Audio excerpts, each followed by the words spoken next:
I'm going to talk about five basic things that would define our country. One of them is the concept of freedom. And so, there's one group, particularly the libertarians and sometimes the Republicans who say we're the people of freedom. Well, everybody wants freedom. They just define it differently. And so, for instance, as a libertarian, I would just define freedom as I want to be protected from coercion and aggression by others. Sure.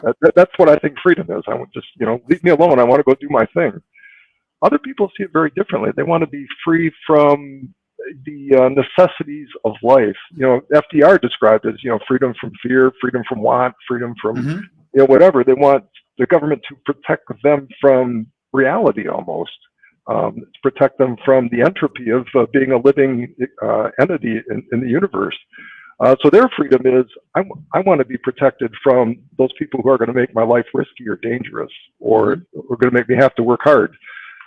Versus my freedom, which is just leave me alone. I just want to go do my thing. But everybody wants freedom. But that cultural divide is very powerful in this country. Another one is, what's the primary role of government? Sure. Again, as a libertarian, I would look at it as, well, the primary role of government is to protect life and property. I mean, when you pare it down, that's why it exists. People enter into society to become safer, not less safe. But a lot of people now see government as a tool for imposing on others. Oh, yes. That becomes the norm.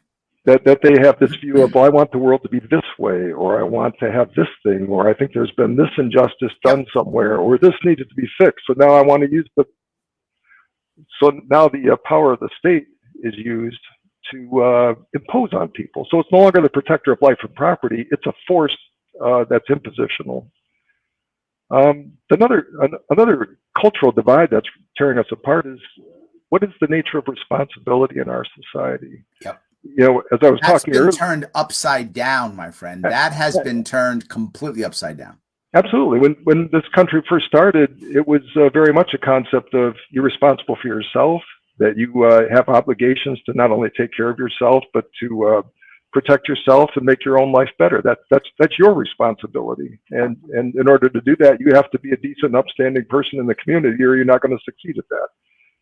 That's been turned on its head. And now your responsibility is not for yourself, it's for everyone else.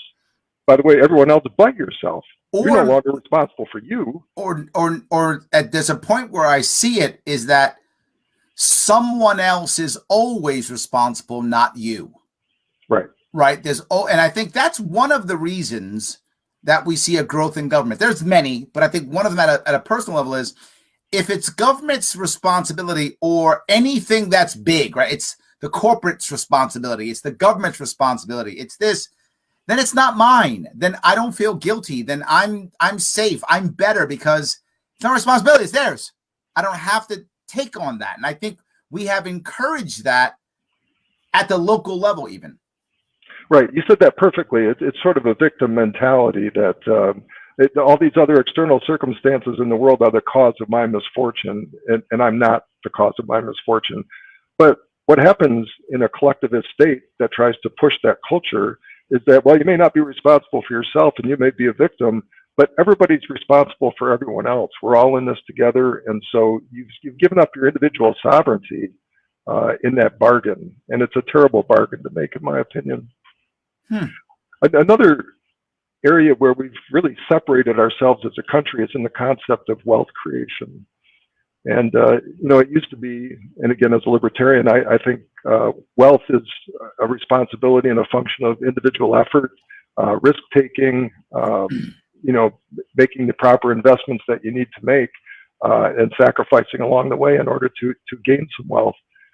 There's a whole nother school of thought now that says, well, wealth somehow magically exists. It came into being over the course of the years, and probably some injustice occurred, and it was stolen by colonialists or by racial imperialists or whatever. But now that wealth somehow exists now, and the only function is, how do we divide it up equitably?